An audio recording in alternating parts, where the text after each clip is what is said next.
This story is titled, My Wife Said That She Could Easily Find Someone Better Than Me. After she found out that other men didn't want her, she started begging me for forgiveness, but I confidently refused. Hey Reddit, it's 4 a.m. and I can't sleep. I'm Marcus, 29 years old, and I figured I might as well type this out since I'm lying here wide awake. Never in my life did I think I'd be sharing my personal problems online with strangers, but maybe writing this down will help me process everything that happened. My story begins with Jessica and me. She was 27 when everything fell apart, but we had been together since our early 20s. We met at my buddy's backyard barbecue, one of those casual summer gatherings where you don't expect anything life-changing to happen. Jessica was this gorgeous brunette who, for some inexplicable reason, actually laughed at my terrible jokes. I honestly couldn't believe she gave me her number at the end of the night. I kept checking it to make sure it wasn't fake. Those first few years together were nothing short of amazing. We would stay up talking about the most random things until the sun came up. We took weekend trips to anywhere we could afford to drive to on our limited budget.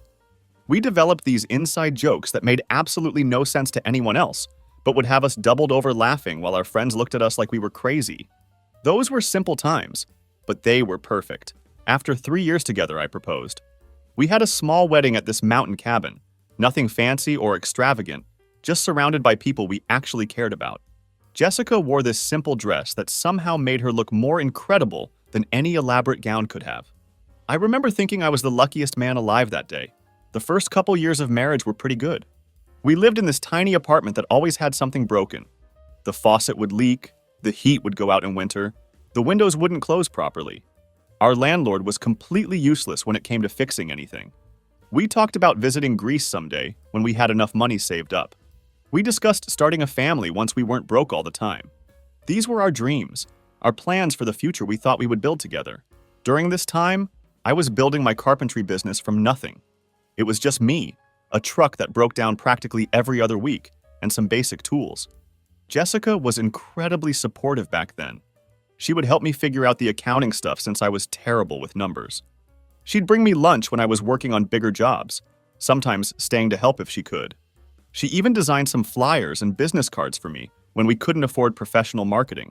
Even when I was completely exhausted from cutting wood and hauling lumber all day, I always tried to make time for her. We would have random date nights at places within our budget. I'd pick up little things when they reminded me of her. Nothing expensive, just thoughtful tokens to show her she was on my mind. We still took weekend trips to nearby spots whenever we could. It wasn't glamorous, but I wanted her to know that she mattered, that our relationship was a priority to me, no matter how tired or busy I was. I can remember exactly when everything started changing. Jessica's cousin Olivia moved to our city for some job opportunity she couldn't pass up. Olivia was 25 at the time, and basically Jessica's complete opposite in every way. She was super loud and constantly partying, the type who always posted thirst trap photos on social media. She carried herself with this attitude like she was the main character in some reality TV show that everyone was watching.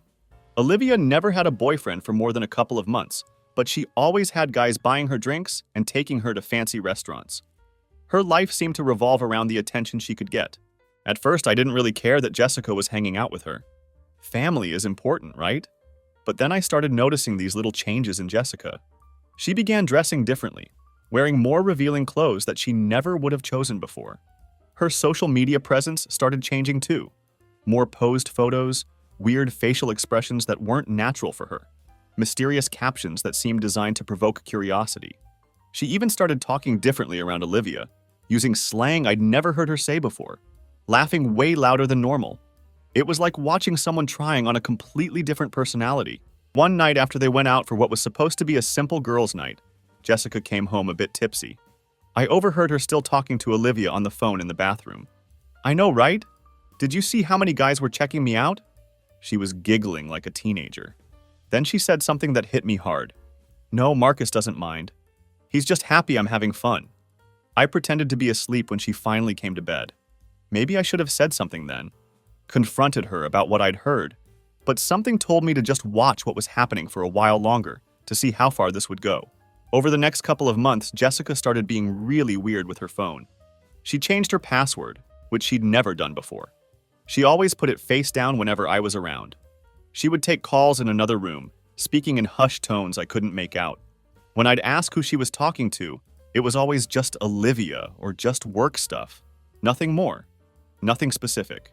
She was going out way more too. Girls' nights that would stretch until 2 or 3 in the morning. She'd go on weekend shopping trips with Olivia, but would come back with hardly any actual shopping bags, which didn't make sense given how long they'd been gone. I was starting to feel like I was living with a stranger. The Jessica I married didn't care about getting attention from random guys or staying out all night. The Jessica I married actually wanted to spend time with me, asked about my day, and cared about what I was doing. This new Jessica barely noticed if I was even home. Sometimes I'd walk in after a long workday, and she'd be so engrossed in her phone that she wouldn't even look up to acknowledge me. I tried to fix things. One night after another exhausting day of work, I picked up her favorite Chinese food and grabbed some flowers on the way home. Nothing fancy or extravagant, just a simple gesture to remind her that I was still here, still trying to make our relationship work. But when I walked into the apartment, the place was empty. No note, no text message explaining where she was, just silence. I set the food on the counter, sat at the table, and waited. An hour passed, then 2. I checked her location on my phone and saw she was out downtown again. Eventually, I gave up, ate alone, and threw the flowers in the trash. There seemed to be no point in keeping them. When she finally came home laughing at something on her phone, she barely even glanced at me. "Oh, you're still up," she said casually, kicking off her heels by the door. I wanted to ask if she even noticed I was trying, if she cared at all about our relationship anymore, but I already knew the answer by the way she looked through me rather than at me. We stopped even having conversations.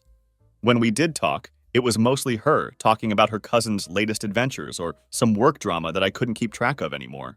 She stopped asking about my business, even though I was finally starting to get some bigger clients after years of grinding. It was like my life and achievements had become completely irrelevant to her.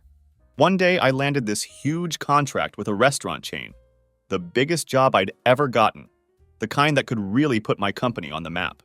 When I told Jessica, hoping to share this milestone with my wife, she barely looked up from her phone. "That's nice, babe," she said, continuing to scroll through social media. I'd been working my ass off for years to get to that point, and she couldn't even pretend to care for 5 seconds. That moment crystallized for me just how far apart we had drifted. One night, I was in the kitchen making coffee while Jessica was getting ready to go out again. She walked in dressed in something way flashier than what she used to wear. A tight red dress, heels high enough to make my ankles hurt just looking at them, and gold hoop earrings that Olivia had probably picked out for her. I looked up from the sink and gave her a once-over. "Damn, where's the fire?" I joked, trying to keep things light despite the knot forming in my stomach. She did a little spin, clearly pleased with herself. "Like it?" she asked, grinning at her reflection in the fridge door more than at me. "I mean, yeah, but you didn't used to dress up like this just for drinks with Olivia," I said, unable to keep the suspicion from my voice. She shrugged, checking her phone for what must have been the 100th time that day. "Maybe I'm just realizing I don't have to dress boring anymore. Olivia says I should show off what I've got." I dried my hands and leaned against the counter, watching her carefully. "Olivia says a lot of things," I remarked, not bothering to hide my disapproval. Jessica smirked, locking her phone and slipping it into her tiny purse. "Well, she's not wrong, you know. You're pretty lucky, Marcus. Plenty of guys wish to have a wife who looks like this." I was confused by her statement. Who says that to their husband? I raised an eyebrow, feeling a mix of hurt and anger rising in me. "Yeah, good thing I married you before you figured that out, huh?" I replied, sarcasm heavy in my voice. She just laughed, but it wasn't her usual laugh. It was different, almost condescending, like she actually believed what she was saying, that I was somehow lucky that she hadn't realized her supposed market value earlier. She walked over and simply said, "Don't wait up," before heading out. I stood there for a long time after she left, staring at the door, feeling something I couldn't quite put my finger on. It was a mixture of betrayal, confusion, and a realization that the woman I had married was disappearing before my eyes. I started to pull back a little after that night. I stopped trying so hard, stopped rushing home early to see her, stopped suggesting date nights or bringing home little surprises. I wanted to see if she'd notice, if she'd start putting in some effort once she realized I wasn't bending over backward anymore. She didn't. If anything, she seemed relieved that I wasn't bothering her as much. It was like she had been looking for an excuse to further distance herself, and I had given it to her. Her job at this marketing company was going well. She'd gotten a promotion and was making better money than me for a while. She started talking about all these work dinners and client events she had to attend. She always got super dressed up for these work things, putting in more effort than she ever had when we went out together. Sometimes she'd come home with her makeup all messed up or her hair looking disheveled. "It's windy outside," she'd say, in the middle of summer, at midnight, when there wasn't a breath of air stirring. Did she think I was that stupid? I'm not stupid, but I kept telling myself I was being paranoid. I told myself that Jessica wouldn't do that to me, that maybe this was just some weird phase she was going through. But deep down, I was starting to suspect the worst. The signs were all there, but I wasn't ready to admit what they meant. Wasn't ready to accept that my marriage might be over. One day I was fixing our kitchen sink when her phone buzzed on the counter. I glanced over instinctively, not intending to snoop, but the message preview caught my eye immediately. It was a text from Olivia. "Delete your texts with Jason, M might see." My heart started racing. Who the hell was Jason? I put the phone down exactly as I found it, trying to process what I just read. When Jessica came in, I tried to act normal but watched from the corner of my eye as she grabbed her phone, immediately checked it, then typed something really quick before putting it away. That night, I couldn't sleep. I just laid there next to her, staring at the ceiling, feeling like I was sleeping next to someone I didn't even know anymore. That text message was just the beginning of what would become the worst year of my life. After seeing that text, I started paying more attention to everything. Jessica was going out 3 to 4 nights a week at this point, always armed with some excuse. It was either a work event, girls' night, or, hilariously, book club. She hadn't read a book in years. Whatever reason she gave, I knew it was likely a lie. I started keeping track of when she said she was working late and checking her location sometimes. I know that sounds like an invasion of privacy, but at this point, what choice did I have? One night, she said she had a team-building dinner downtown. Her location showed her across town at a hotel. Could it have been a legitimate work thing at a hotel conference room?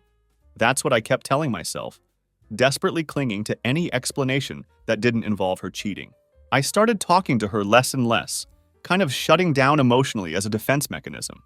I was working longer hours, taking on more jobs, basically trying to stay busy so I wouldn't have to come home and see her getting all dressed up to go somewhere that probably wasn't where she claimed she was going. Burying myself in work seemed better than confronting the reality of my failing marriage. My buddy Brendan called me one night when I was at a job site finishing up. "Hey man, isn't Jessica supposed to be at some work conference this weekend?" he asked, his voice cautious, like he was dreading what he had to tell me. "Yeah, in Nashville. Why?" I replied, already feeling my stomach sink. "'Cause I just saw her Instagram story. She's at that new rooftop bar downtown with Olivia and some guys. Thought you should know." I checked her Instagram story immediately, and sure enough, there she was. Definitely not in Nashville. Definitely not at a work conference. She was out partying with Olivia and a group of guys I'd never seen before. I saved the video before she could delete it, knowing I might need evidence later. When she came home Sunday night, she had all these elaborate stories about the conference, the speakers she'd supposedly heard, the hotel she'd stayed at, the networking she'd done. She even brought me a stupid keychain as a souvenir. I just nodded and pretended to believe her, feeling sick to my stomach the whole time. Each lie that came out of her mouth felt like another knife in my back, but I smiled and thanked her for the keychain, playing the role of the oblivious husband. I still didn't confront her, though. I wanted actual proof of cheating, not just lying about where she was. I needed to see it with my own eyes so there'd be no doubt. No way for her to twist things around and make me think I was crazy for suspecting her. We'd been together almost 10 years at that point, and I wasn't about to blow everything up without being 100% certain. When I made my move, I wanted all my facts straight so she couldn't lie her way out of it. Things kept getting worse. She'd come home smelling like cologne that wasn't mine. There were unexplained charges on our joint credit card for restaurants and bars on nights she claimed to be just at Olivia's watching movies. She'd get texts at weird hours and take her phone into the bathroom to reply. When I'd ask who she was talking to, it was always just Olivia or just work stuff. The same excuses she'd been using for months. Meanwhile, Olivia was always there encouraging everything. She'd post photos of them out at clubs, tagging a bunch of guys I didn't know. Sometimes she'd come over to our place to pick Jessica up and would barely acknowledge me, treating me like I was the roommate rather than the husband. The disrespect was palpable, but I kept my composure, gathering information while they thought I was clueless. One time I overheard Olivia telling Jessica, "You only live once, girl. Why settle for boring when you could have exciting? These guys are practically begging for your attention." Jessica giggled and replied, "Marcus doesn't suspect anything. He's too busy with work." That hurt more than I can explain. It wasn't just that she was clearly doing stuff behind my back, but that she thought I was too stupid to notice, and that she and Olivia were laughing about it together. They were treating my pain like some kind of inside joke. I started to make a plan. Not to try to fix things, I was pretty sure we were beyond that point, but to protect myself for when everything inevitably blew up. I talked to a lawyer friend just to understand how divorce worked in our state. I started putting aside some money in a separate account. I documented the weird expenses, saved screenshots of her location not matching where she said she was, kept the Instagram stories that contradicted her lies. I was building a case, preparing for the worst while hoping it wouldn't come to that. Then came the night that changed everything. Jessica said she had to go to a storage unit we rented to get some winter clothes since the weather was getting colder. She claimed she'd be back in an hour. 3 hours later, she still wasn't home and wasn't answering my texts. I decided to drive to the storage place myself, partly to see if she was actually there, and partly because I needed to get out of the house before I lost my mind. As I pulled up to the storage facility, I saw her car parked there. So she was actually where she said she'd be for once. I was about to turn around and go home, feeling foolish for my suspicions, when I saw her walking out. She wasn't alone. Some guy I'd never seen before was with her. Tall dude with a fancy watch and expensive-looking jacket. They were laughing about something, standing really close to each other. Then he pulled her close and kissed her. Not a quick peck from a friend, but a full-on deep kiss that told me everything I needed to know. I felt like someone had just ripped my heart out through my throat. Part of me wanted to jump out and confront them, to scream and demand explanations, but something kept me frozen in my car. I watched as Jessica got in her car, the guy got in his, and they drove off in different directions, completely unaware that I had witnessed their betrayal. When she came home about an hour later, she had some story about how the storage unit was a mess, and it took forever to find the winter clothes. She even had a box of winter stuff with her as proof. I let her talk, nodding occasionally, wondering how many times she'd lied to my face like this. "How was your night?" she asked, not really caring about the answer. "Fine," I said. "Just watched some TV." She didn't even notice how quiet I was being, how distant. She just went to take a shower, probably to wash off any evidence of what she'd been doing, or who she'd been doing. I sat there on the couch, trying to figure out what to do next. I had my proof now. The question was what I was going to do with it.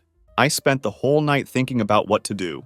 I barely slept, just laid there listening to her breathing, wondering how someone could lie so easily day after day to someone they supposedly loved.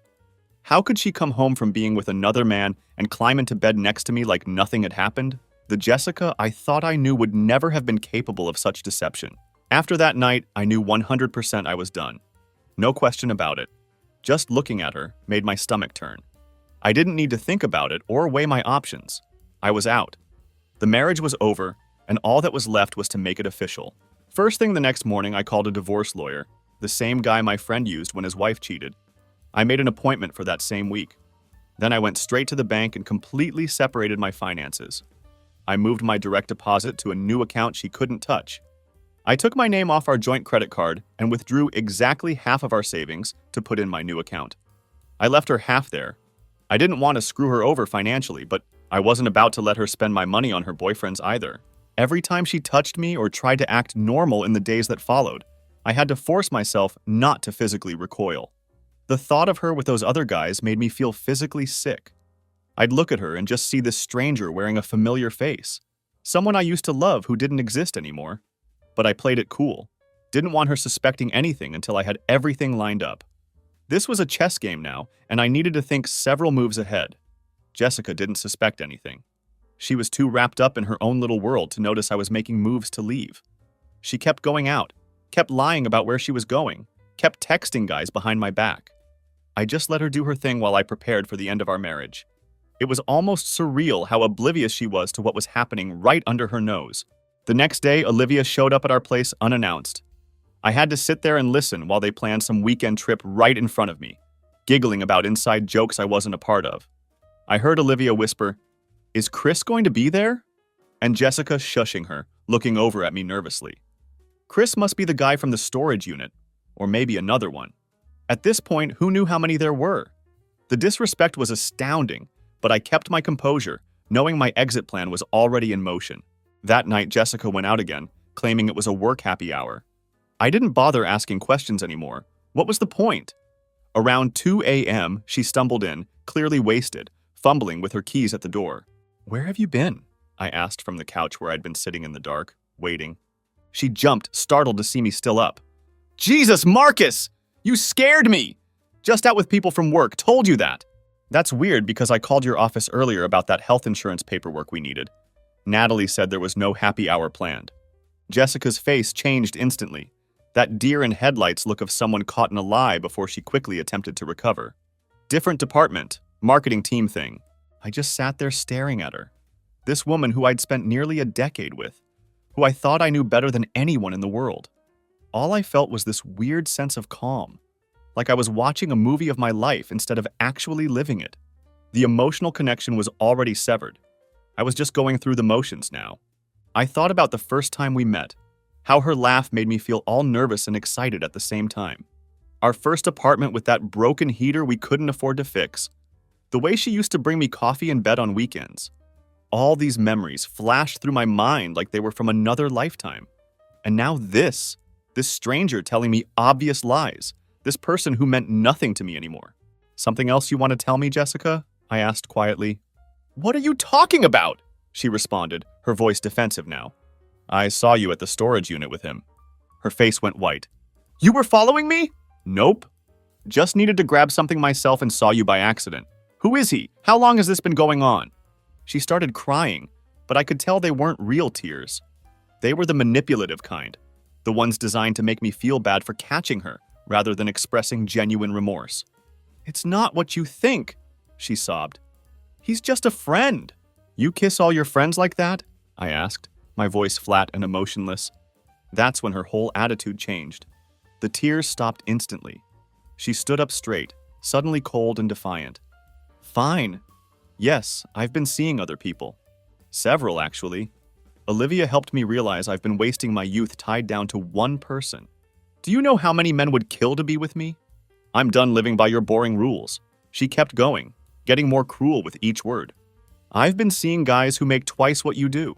Guys who don't bore me to death. So yeah, I'm done living by your pathetic rules about marriage and commitment when I could be living my actual life." I just stood there staring at her. This woman wearing my wife's face, saying these horrible things. In that moment, everything inside me went quiet. "Does Olivia tell you that?" I asked, my voice barely audible. "That you're missing out? That men are lining up for you?" Olivia understands me. She knows what it's like to be desired, to have options, something you clearly don't get. I felt hollow, not even angry anymore. Just empty, like someone had scooped out everything inside me that made me who I was. The rage, the betrayal, the heartbreak. It was all there but distant somehow, like it was happening to someone else. She was still talking. Something about how everyone cheats and how brave she was for going after what she wanted. The absolute absurdity of it all was almost funny. How she could reframe her betrayal as some kind of empowering choice. "Whatever." She rolled her eyes when I didn't respond. "What are you going to do, divorce me?" "Go ahead. Like I said, I'll have a new man tomorrow." I looked at her for a long moment. All I felt was pity. Pity for someone so broken inside that she could throw away real love for whatever fleeting validation she was chasing. "All right," I said flatly. That single word stopped her cold. She'd been expecting a fight, tears, begging, anything but calm acceptance. "What?" She blinked as if she hadn't heard me right. I grabbed my pre-packed bag, yes, I'd been ready for this, and headed for the door. "Where are you going?" she demanded, real panic creeping into her voice now. I paused with my hand on the doorknob, not even bothering to turn around. "You told me plenty of men would love to have you." I let the words hang for a second before adding, "Good luck finding one who actually puts up with you." And I walked out. I stayed at Brendan's place that night. I told him everything that had happened, and he let me crash on his couch without hesitation. He didn't judge me when I broke down crying at 3 a.m., something I hadn't done since I was a kid. Real friends show up when everything falls apart, and Brendan proved he was a real friend. He just sat there with me, handed me beers, and listened as I tried to make sense of how my life had imploded so completely. The next morning, I called the divorce lawyer again and moved up our appointment. I wasn't interested in playing games or dragging things out. I just wanted out. I never thought I'd be 29 and starting over. Never thought the person I trusted most would be the one to destroy everything we built. But there I was, facing a future I hadn't planned for, trying to figure out my next steps. After that, things moved pretty fast. The lawyer I met with was this no-nonsense lady who'd seen it all before. She listened to my story, looked at the evidence I had, screenshots of Jessica's location history not matching her stories, the saved Instagram posts, etc., and laid out a plan. She didn't sugarcoat anything, which I appreciated. I needed reality, not false comfort. I wasn't interested in taking Jessica to the cleaners or anything vindictive like that. I just wanted a clean break. No kids, thankfully, which made things simpler. No house together. We were still renting. Just some furniture and joint accounts to split up. A life dismantled relatively easily on paper, even if the emotional toll was immeasurable. My lawyer thought I was being too nice, that I should fight for more given Jessica's infidelity. But I told her I just wanted this over with as quickly and cleanly as possible. The longer it dragged out, the longer Jessica would remain in my life. And I couldn't bear that thought. I wanted to cut ties completely and move forward. Jessica seemed genuinely shocked when she got served with the divorce papers.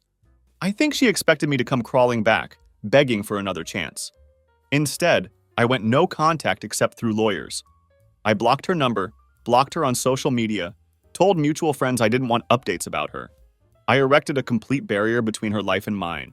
I think that's what really got to her, that I could just walk away. Her whole thing was thinking she had all the power, that she was the prize that everyone wanted. Me leaving without a fight didn't fit her narrative.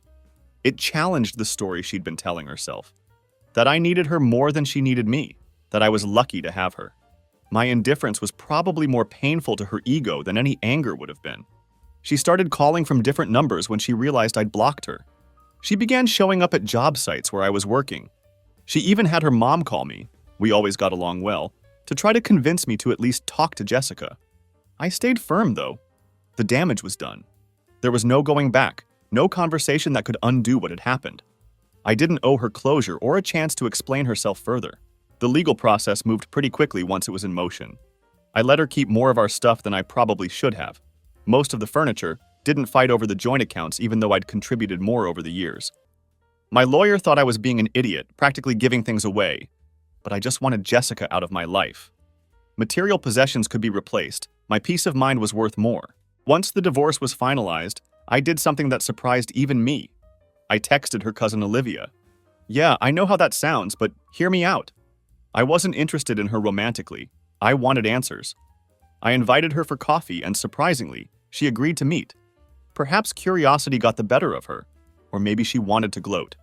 Either way, I found myself sitting across from one of the architects of my marriage's destruction, determined to understand why.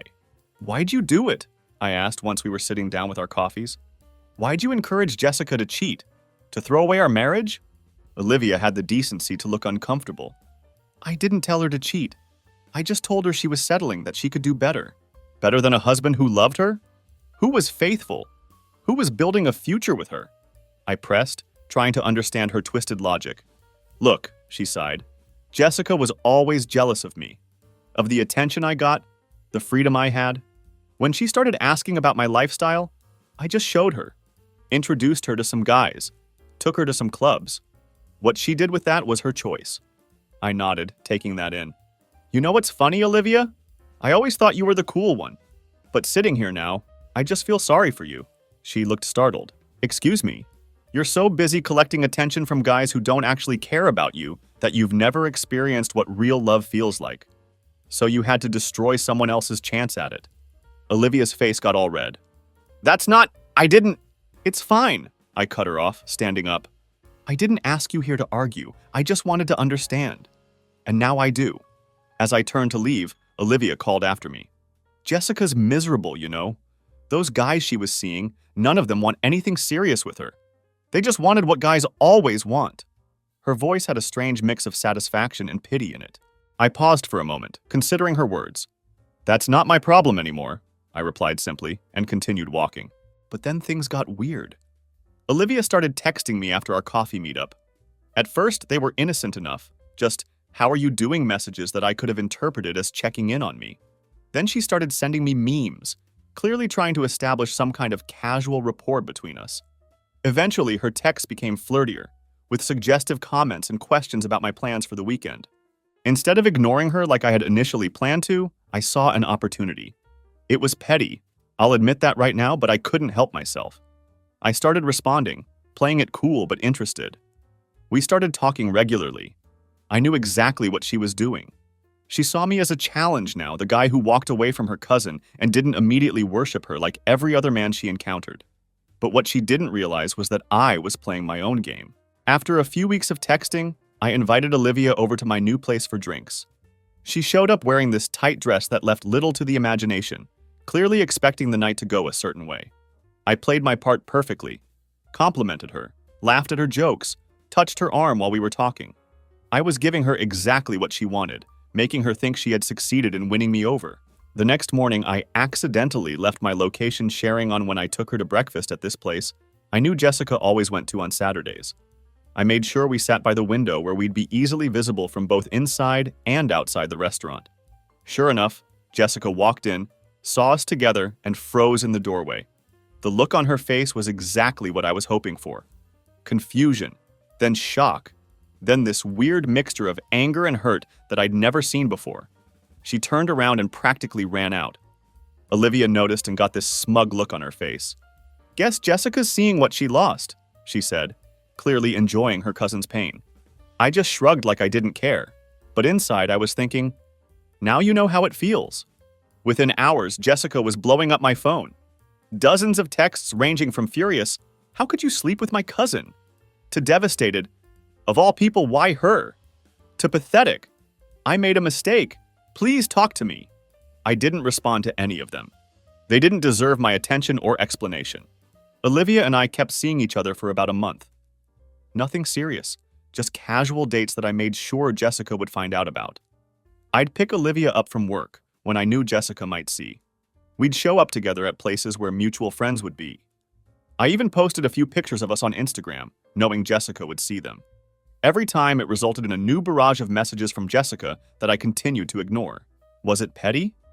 Hell yes. After all her talk about how replaceable I was, watching her melt down because I was with her cousin felt like justice. She had made me feel worthless, like I was nothing compared to these other men she was seeing. Now she was experiencing a fraction of the pain she had caused me. Olivia thought she was in control the whole time, but really, I was using her exactly how she'd used Jessica to destroy our marriage. And honestly, Olivia was shallow as hell. She couldn't talk about anything except other people's drama or herself. Our conversations were mind-numbingly boring, unless I steered them toward topics with actual substance, which rarely lasted long before she brought things back to social media or gossip. After about a month, when I was sure Jessica had fully gotten the message, I ended things with Olivia. We were at dinner, and she was going on about how her Instagram followers had increased since we started hanging out. "Look," I interrupted her mid-sentence, "this isn't working for me anymore." She looked genuinely shocked, her fork frozen halfway to her mouth. "What? Why? Things are going great." "They're really not. We want different things," I explained calmly. Her face hardened. "Is this because of Jessica? Has she been talking to you?" "No," I said honestly. "This is because you're exactly like her. Shallow, self-centered, and obsessed with what other people think. I needed to see that for myself, and now I have. So thanks for the clarity." The look on her face was priceless. Nobody had ever dumped her before, especially not with such a blunt assessment of her character. She was used to being the one who ended things, the one in control. Having the tables turned like that left her speechless for probably the first time in her life. After that, I focused on myself completely. I threw myself into my business, which was growing faster than I could handle sometimes.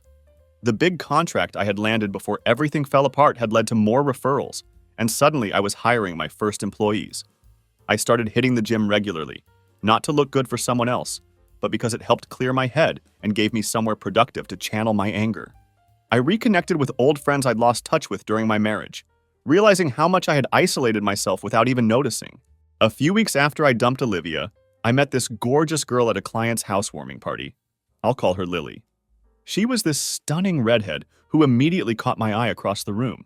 But what really got me was how different she was from Jessica and Olivia. When people talked to her, she actually listened.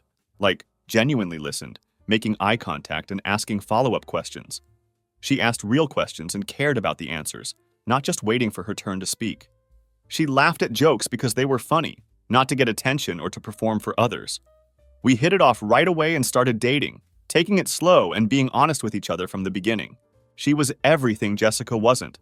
Confident without being arrogant, independent without being selfish, beautiful without needing constant validation from strangers. She had her own life, her own friends, her own interests. But she also made time for us to build something together. It felt like what a relationship should be. Two whole people choosing to be together, rather than needing each other to feel complete. From mutual friends who couldn't help gossiping, I heard Jessica was struggling. I guess she found out that she's not quite the catch she thought she was. The guys she'd been seeing disappeared once they got what they wanted. Her fabulous single life was just a bunch of hangovers and ghosting. She'd even gotten in trouble at work for sleeping with clients, which had put her coveted promotion in jeopardy. Meanwhile, Olivia had moved on to some rich older guy and barely talked to Jessica anymore. Their tight bond had apparently dissolved once it stopped being beneficial to Olivia. But honestly, I didn't care about either of them anymore. Their drama seemed so small and pointless now. I was too busy building something real with someone who actually deserved my time, and life was actually good for once. Work was taking off. I had an amazing woman who actually respected me, and I was finally feeling like myself again. I had emerged from the darkness of betrayal and found something better on the other side. Then one Friday evening, everything almost got derailed. Lily and I were making dinner together in my apartment, laughing about something that had happened at her work, when someone started pounding on the front door. When I opened it, Jessica was standing there looking like a mess. Unwashed hair, baggy clothes, puffy eyes. She was barely recognizable from the polished, self-assured woman who had walked out on me months before. "What are you doing here? How do you even know where I live?" I asked, immediately tense. "Brendan's wife told me," she mumbled, not meeting my eyes. "Marcus, please, I just need to talk to you." "There's nothing to talk about. You need to leave," I said firmly, starting to close the door. She literally got down on her knees in the doorway, blocking me from shutting it. "Please, I'm begging you. I made the biggest mistake of my life," she cried, her voice breaking. "I've lost everything. My job, my friends. Olivia doesn't even talk to me anymore. I can't sleep. I can't eat. I miss you so much it physically hurts." "That's not my problem, Jessica," I replied, unmoved by her display. Tears were streaming down her face now. "I know it's not, but please, if what we had ever meant anything to you, just give me 5 minutes. 5 minutes to explain. I've been in therapy. I understand now why I did what I did. I was insecure and stupid and God, Marcus, I'd do anything to take it back." She was full-on sobbing now, still on her knees in my doorway. It was honestly pathetic and uncomfortable to watch. This woman who had once held herself with such confidence, now completely broken down. "Jessica, get up. This isn't going to work," I said, trying to get her to stand. Before I could get her to leave, Lily came to the door, wiping her hands on a kitchen towel. There was this weird moment where Jessica and Lily just stared at each other, sizing each other up in that instinctual way women do. "You must be Jessica," Lily said politely, extending her hand. "I'm Lily." Jessica ignored her outstretched hand. "Who the fuck are you?" she demanded, her sadness quickly morphing into hostility. "She's my girlfriend," I said simply. "She lives here." Jessica's mouth dropped open in shock. "Lives here? It's been less than a year since our divorce and you've already moved someone in? You said I was easily replaceable," I reminded her, the irony not lost on me. Lily, sensing the tension, gently touched my arm. "I'll give you 2 a minute," she said quietly, returning to the kitchen while I stepped outside to talk to Jessica. "I fucked up, Marcus," Jessica said, tearing up again as we stood outside my apartment door. "I know that now. I was stupid and selfish. I didn't value what we had." "Cool realization, but too late," I replied, crossing my arms and leaning against the doorframe. Her tears didn't move me anymore. I never found what I was looking for with those other guys. None of them cared about me, she continued, as though this confession would somehow change everything. "I didn't appreciate your loyalty." "Is there a point to this visit?" I asked, wanting to get back to my evening with Lily. "I want another chance," she blurted out, her eyes pleading. "We had 10 years together. That has to mean something." I actually laughed, genuinely amused by her audacity. "Are you serious? You think I want to get back with you? With her?" Jessica gestured toward the apartment, her voice dripping with disdain. Someone you've known for what, a few weeks? She's the best thing that's happened to me in years, I said firmly. Jessica's voice got louder, desperation creeping in. We were together for 10 years. You can't just replace a decade-long relationship in a couple of months. Apparently I can, I said coldly, tired of her dramatics. When Lily came to check on the food and gently called out to me from the doorway, Jessica completely lost it. So you just move this model into your life and pretend our marriage never happened? She shouted, her face contorted with anger. I'm a landscape architect, Lily corrected calmly, unfazed by Jessica's outburst. I don't give a fuck what you are, Jessica shouted, turning her fury on Lily. You're nothing but a rebound. He was with me for 10 years and you're just... I cut in, having heard enough. You cheated with multiple guys. You told me any man could replace me. I looked directly into her eyes so she couldn't misunderstand. Well, you were wrong. I wasn't the replaceable one. You were. She looked stunned, as if I'd slapped her. You don't mean that. I do mean it. Those 10 years ended when you decided other men were more important than our marriage. She turned to Lily, clearly trying a different angle. Has he told you everything? About sleeping with my cousin? He's told me everything, Lily said simply, standing her ground. We don't have secrets. I took Lily's hand, making it clear where my loyalty now lay. Don't come here again, Jessica. As we turned to go inside, Jessica started screaming. Incoherent words filled with rage and pain. I closed the door on whatever else she was going to say. Through the door, we could hear her sobbing before she finally drove away. For days after that confrontation, Jessica tried contacting me through different numbers and accounts. I ignored all of it. That chapter of my life was closed, and I wasn't interested in revisiting it, no matter how much she begged or threatened. After all that, I proposed to Lily. We're getting married next spring, building a life together that feels right in all the ways my marriage to Jessica never did, even in the good times. As for Jessica, I heard she moved back to her hometown, unable to face the mess she'd made of her life here. Olivia got engaged to some rich older guy and doesn't talk to Jessica anymore. The cousin who had once encouraged her to throw away her marriage apparently didn't have room in her glamorous new life for someone who had fallen from grace. Looking back on everything that happened, I've learned some tough lessons. When your wife starts acting shady, don't make excuses for her. Don't ignore the red flags or tell yourself you're being paranoid. Someone who can be talked into betraying you probably wasn't worth keeping anyway. And being single is way better than being with someone who makes you feel worthless every day. No amount of history together can justify staying in a relationship that has become toxic. So thanks for the life lessons, Jessica. That's my story. If you're going through something similar, hang in there. It gets better. The pain eventually subsides, and you might just find someone better on the other side.